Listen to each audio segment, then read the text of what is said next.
together again. You got fat.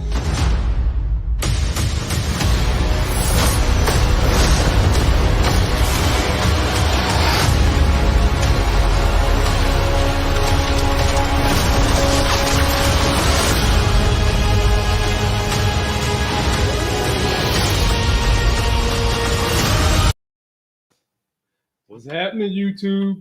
We up in here with the semi-spoiler review. We're not going to spoil it completely. And I decided to bring the biggest non-comic person in the world who likes movies to join me. Is my lovely wife. Lovely wife, how you doing? Hello, I'm doing fine. The only thing we're missing is my baby girl whose birthday is today. So shout out to baby Elle. She is 1 year old, getting closer and closer to me getting her into the MCU. But we're here to talk about Black Widow. So if you're finding me for the first time, please subscribe. Check out some of the content I put on my video. So, honey, how do you want to start this out? You want to go the good, the bad, the ugly? Where would you like to start? Wherever you want to start. All right. So, ladies and gentlemen, this is the first Marvel movie we've seen in a while. And, of course, it's got the homegirl, Scarlett Johansson, who is Natasha Romanoff, doing her spy thing. And some people would say this is a spy movie, kind of like the Bourne Identity and the Bourne movies. I would say that this is more of a movie about the spy itself, herself. It gives you the background, and more importantly, this is an origin story about Natasha Romanoff and the Black Widow program. Would you agree with that? I agree. And so I wanted my wife to do this review with me because depending upon your perspective on movies, if you are a comic fan, you just love the MCU, you're going to be satisfied with this movie. But if you're someone who's kind of like helter-skelter, you go see some of the Marvel movies, but not all of them, this might not have been the best movie for you to go see in the beginning. So, honey, I think we should start out talking about what was good about the movie. And I think as a comic fan, we was happy to see the origin story of Black Widow. It just feels like it's late. It feels like it should have been done a long time ago. And her origin story picks up right after the events of Civil War.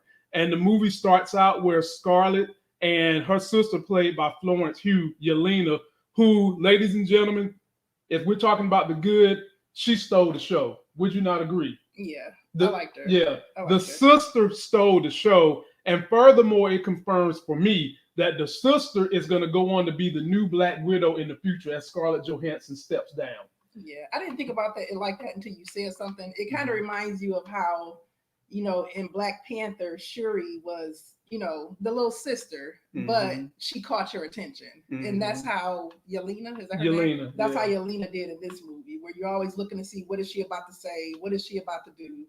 Yeah, I agree. She was very, very funny. And in this particular movie, she plays the role of Scarlett Johansson's spy little sister. So you've got David Harbour, who's the father, and then you've got their mother. And they just go all the way back to the very beginning of how young Scarlett Johansson, Natasha Romanoff, got thrown into the spy program. Now, what part do you remember I was about to get mad about? When they came and started taking people and they were separating a couple of them black girls from Natasha Romanoff and Yelena. All of them were the defects. Yeah. I was about to say, Marvel, don't start trying to say the black folks the defect. I was about to but then I realized that's not what the case was. Right. If you are a fan of action,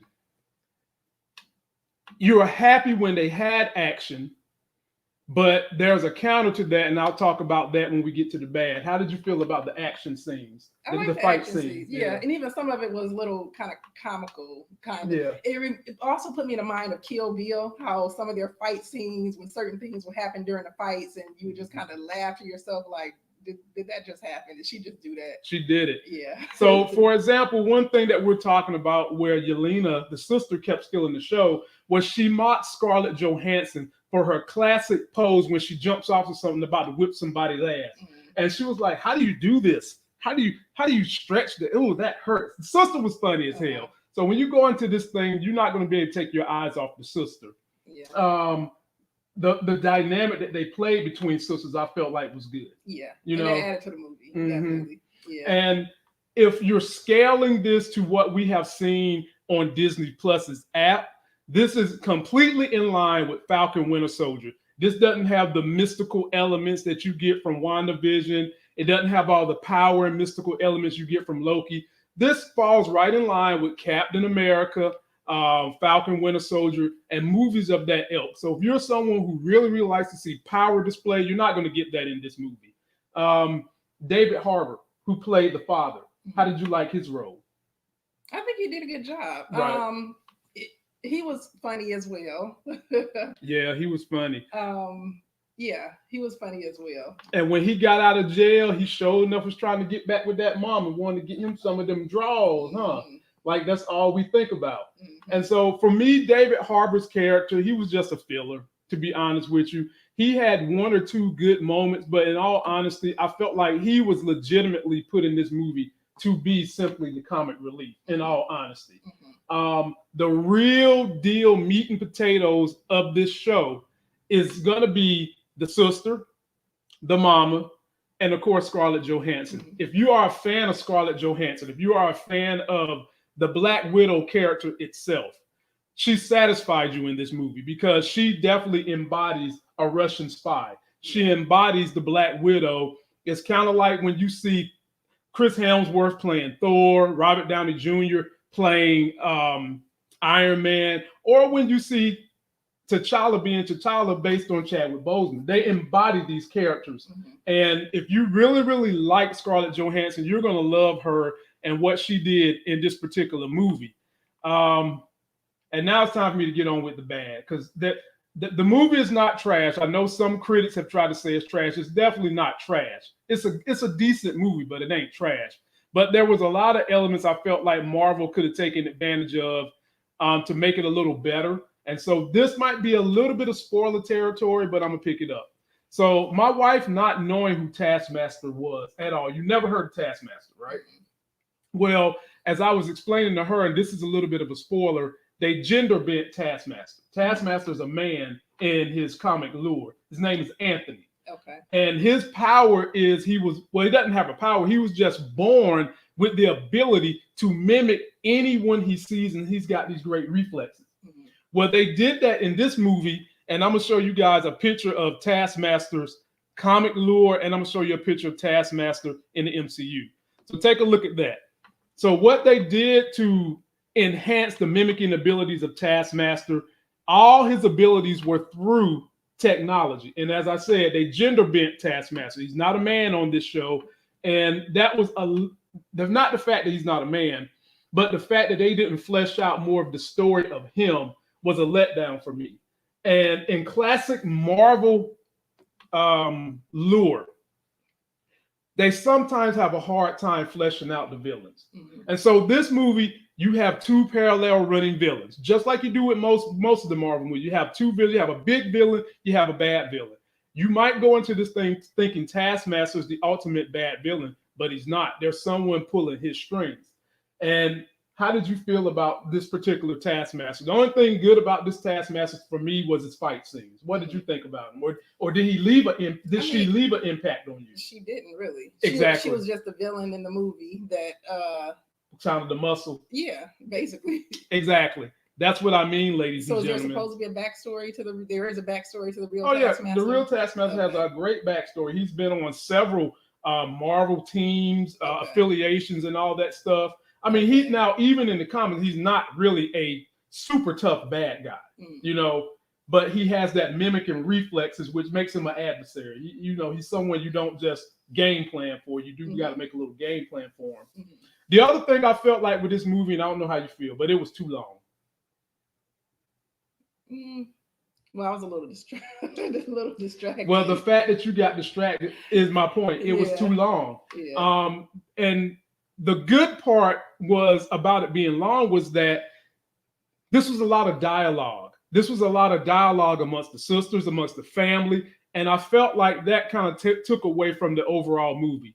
I don't know. What would you have taken out then? If I think a lot of the dialogue was necessary to establish kind of like the drama in their childhood and some of the trauma that they've carried into their adulthood. I wouldn't have took out the initial separation. No, you keep that. Okay. But some of the drama, like the jail scene, that was too long of a break.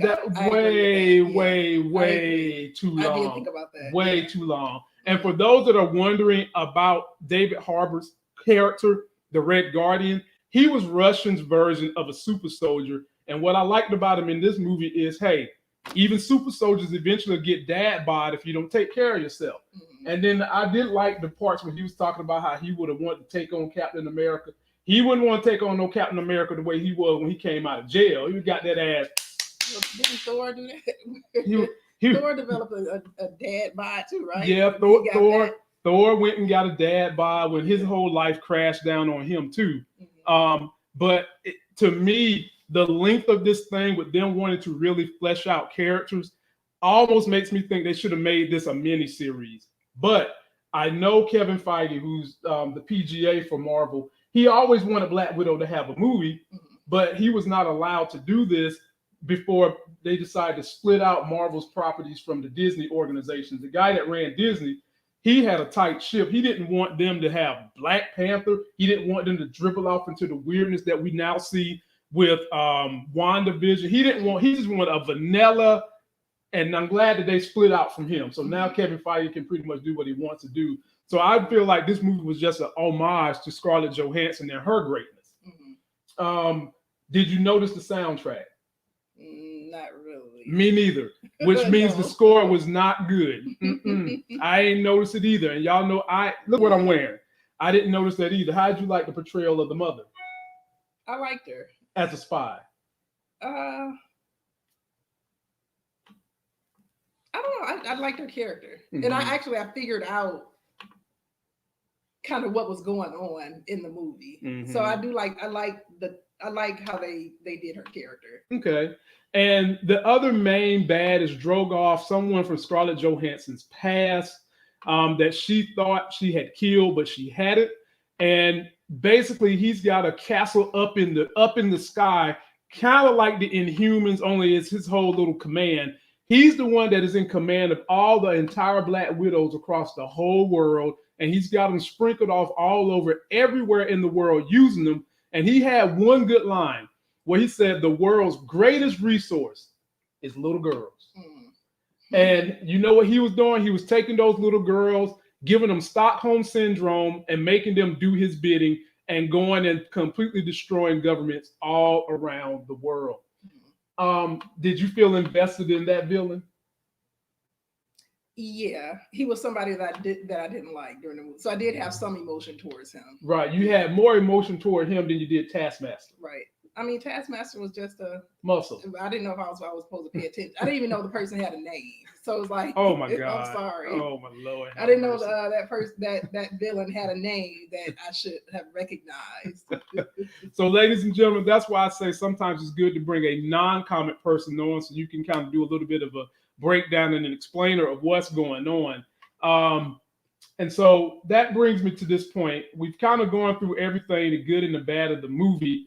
Overall, on a scale of 1 to 10, what would you rank this movie? 10 being the best, 0 being the worst. You know, it's hard to say because I think there's a lot that went over my head by me not knowing the storyline. Well, that's why it's important to have someone like you here. Yeah. So from what you gathered. So I would say a 7 because really? Yeah. You give it a 7? Is that what you ranking it higher or lower? Lower. I would. No, but don't base it on me. Base it on you. I would give it a 7 because I enjoyed I like the interaction between the family, basically. Right. So I like the camaraderie that she had with her younger sister. I like the action in the movie. The fighting sequences and the storyline was believable. It was. It kept my attention. So I enjoy it. And the reason why I said it's hard to rate is because I think if I go back and watch it again, I would appreciate some of the things that were happening better. Right. Because, I'm so not aware of this storyline that when I initially started watching it, I thought Scarlett Johansson, the little one, I thought it was a little girl and a little boy and her older brother. And Lamont was like, no, that's Scarlett Johansson. Those are 2 little girls. And I didn't realize that. And it also took me a while to realize who what's the Huger guy? I didn't make the connection between who was in the past and who their characters were when they fast forwarded to real time. Right. And I didn't connect the characters. So a lot of that stuff went over my head. And I think if I was to go back and watch it again, I would appreciate it more and enjoy it a little bit more and catch some of the jokes and stuff that were thrown out. So. Yeah, and by the way, shout out to everybody watching this live. I'm doing this as a quick review, so I don't have to go through the hardship of uploading and all that. I'm being lazy is what I'm saying. But we will be coming back live tonight. We're going to have our special guest from The Chi on the show at 9 p.m. To be honest with you guys, and y'all know I'm a Marvel biased person. I love the MCU. I'm a comic biased person. I'm still in that lure. I can only give this movie a 6.5. I felt like if they wanted to do so much fleshing out of the individual characters, then you might should have put it on Disney Plus and made this like a 10 or 15 part series, hour-long series, maybe 30-minute long series. I did love Scarlett Johansson's character. I mean, I've always loved Scarlett Johansson. You know that. I just recently kicked Scarlett Johansson to the curb as one of my Hollywood girlfriends, but I tend to do that every now and then. But she still did the damn thing in this movie. David Harbour, he was funny, but again, Florence Pugh, Yelena, the sister, you stole the show. When I think of Russian Helga, I think of your voice. I don't think of the way you look, but I definitely think of your voice. When I think of a Russian spy, you are more what I think of. I don't think redhead. I think a blonde with that voice being a Russian spy. High as I can go is 6.5. Okay. That's high as I can go. And the experience would have been better for us if we would have went in the theater. Probably. Now we do have a nice setup here. We've got the surround sound and all that, but it's still not the movie theater. Right. We've got the movie theater recliner chair. We've got the whole nine, but it's still not a movie theater experience. It's definitely entertaining. It's watchable. It's not hot garbage like some other hating ass celebrities have tried to say. But it's definitely a good movie. I think one of the things is that it's been so long since we've seen a Marvel movie. And this is the first thing you get when you finally come back to see a Marvel movie after waiting so long.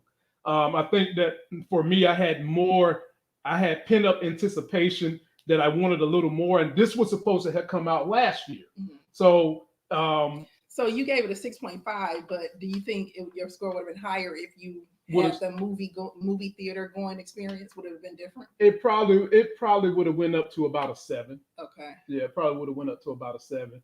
And there are 2 post-credit scenes, so make sure you guys stick around, check out the post-credit scenes, and let me know what you think. I will probably jump in with B. Avery maybe Sunday night to do the full spoilers, Easter eggs, and all the goodies that was to be found in this movie, and kind of talk about how are they going to sunset Scarlett Johansson and replace her with Yelena, Florence Pugh. And if that's going to be our new Black Widow, we've got a lot to look forward to because, the chick is funny.